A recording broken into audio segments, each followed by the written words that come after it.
Assalamualaikum warahmatullahi wabarakatuh. Pada kesempatan hari ini, saya Rahma Yusawati dari mahasiswa jurusan Pendidikan Ekonomi Universitas Muhammadiyah Profesor Dr. Hamka. Apa kabar teman-teman? Semoga sehat selalu ya. Pada hari ini kita akan belajar tentang lembaga keuangan bukan bank. Dari yang pertama adalah bagaimana lembaga keuangan bank tersebut, apa saja fungsi-fungsinya, dan kita akan mendeskripsikan bahwa lembaga keuangan bukan bank itu seperti apa, dan bagaimana tugasnya lembaga atau jenis-jenis lembaga keuangan bukan bank. Pada Surat Keputusan Menteri Keuangan Nomor 38 Tahun 72 yang kemudian diubah dengan Keputusan Menteri Keuangan Nomor 280 Tahun 89 mengenai pengawasan dan pembinaan lembaga keuangan bukan bank dan peraturan perundang-undangan yang berkaitan dengan usaha yang dijalankan. Nah, lembaga keuangan bukan bank ini adalah badan usaha yang melakukan kegiatan dalam bidang keuangan yang secara langsung atau tidak langsung menghimpun dana dari masyarakat dan menyalurkannya kembali kepada masyarakat.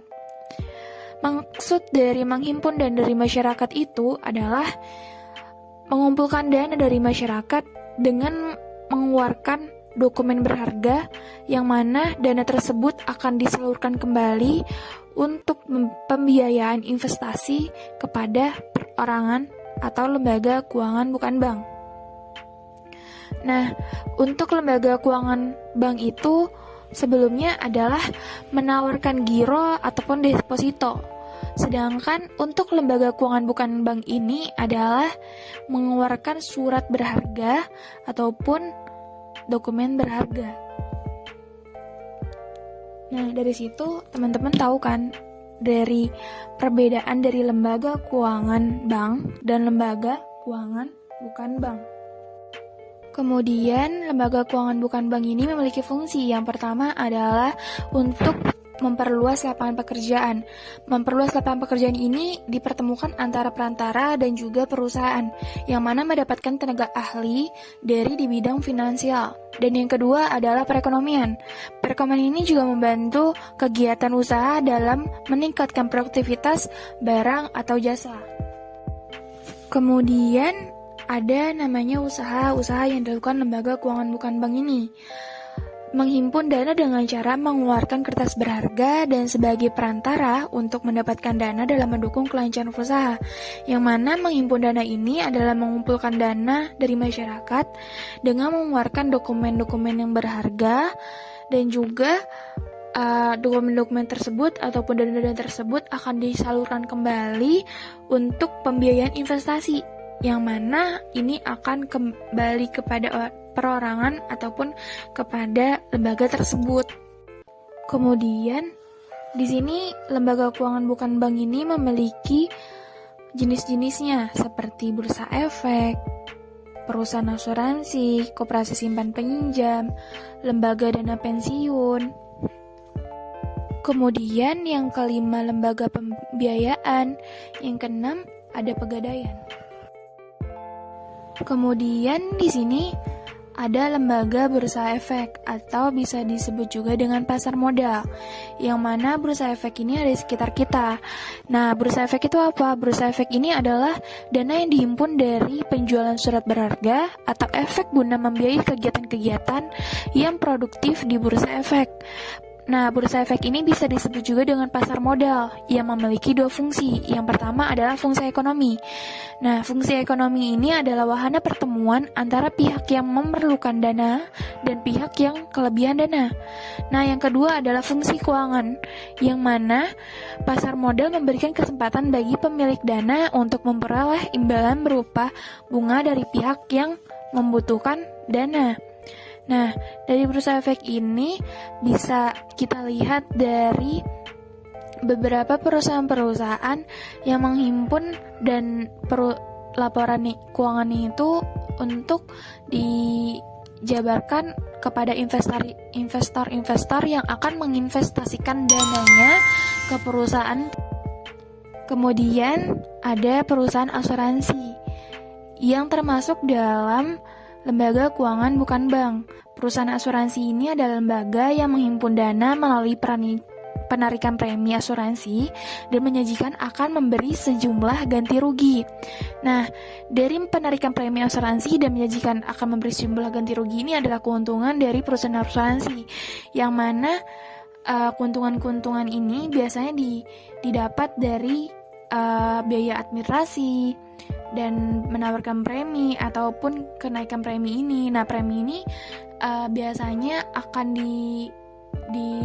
diolah lagi ataupun diberi kepada investasi yang bekerja sama dengan perusahaan asuransi.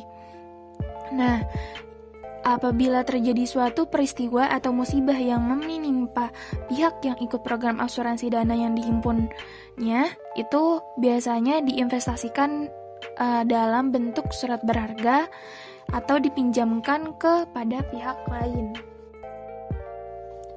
Kemudian yang ketiga adalah koperasi simpan pinjam yang termasuk dalam lembaga keuangan bukan bank.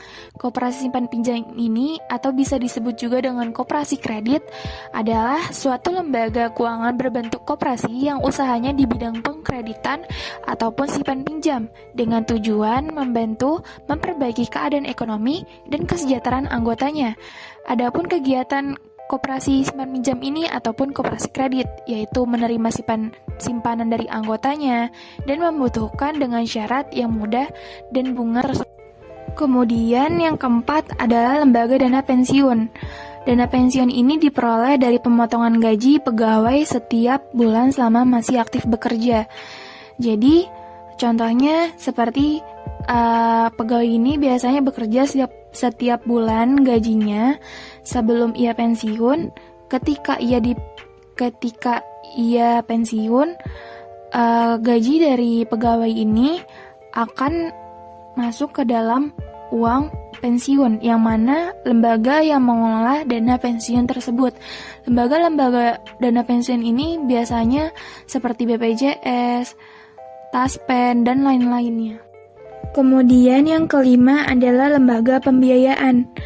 Lembaga pembiayaan ini adalah perusahaan pembiayaan yang merupakan badan usaha yang melakukan pembiayaan atau investasi company dalam jangka waktu tertentu dalam bentuk penyertaan saham, penyertaan melalui pembelian obligasi, konversi, dan ataupun pembiayaan. Biasanya lembaga-lembaga pembiayaan ini adalah lembaga-lembaga yang membuat leasing ataupun membuat usaha yang berkaitan dengan kartu kredit dan lain-lainnya. Kemudian yang keenam adalah pegadaian yang termasuk dalam lembaga keuangan bukan bank, yaitu memberikan dana pinjaman kepada masyarakat dengan agunan atau jaminan barang bergerak dan menyediakan jasa taksiran barang berharga, melayani jasa titipan barang berharga, sehingga memberikan rasa aman dan kemudian memberikan kredit ataupun pinjaman bagi karyawan yang berpenghasilan tetap dan menjalin kerjasama dengan pihak ketiga dalam menjalankan usaha tertentu dengan tujuan pemerintah dalam menyelenggarakan perum penggadaian, yaitu untuk membantu rakyat kecil dengan memberikan kredit ataupun pinjaman. Biasanya lembaga-lembaga pegadaian ini biasanya yang sudah ada di sekitar kita, yaitu lembaga pegadaian. Yang mana lembaga-lembaga pegadaian ini adalah usaha yang dijalankan dalam bentuk barang atau. Nah, tidak terasa ya, kita sudah di akhir pembelajaran. Untuk teman-teman dan anak-anak sekalian, dari akhir pembelajaran kita, saya akan membuat tugas. Teman-teman ngebuat resume dalam bentuk poster ya. Satu kelas itu bikin 6 kelompok, yang mana satu kelompok ini berurutan dengan jenis-jenis lembaga yang saya buatkan. Nah, dari bentuk poster ini, seperti contoh di gambar ini yang saya berikan adalah contoh poster tentang fungsi akuntansi bagi perusahaan. Nah, untuk teman-teman bisa jadinya judulnya fungsi utama dari perusahaan pegadaian ataupun perusahaan asuransi. Nah, dari teman-teman untuk dikumpulkan nanti dikumpulkan ke ketua kelas. Ntar setelah ketua kelas sudah dikumpulkan, nanti buatkan link Google Drive-nya, linknya kasih ke saya, nanti saya akan nilai dan dikumpulkan di pelajaran pertemuan berikutnya. Terima kasih.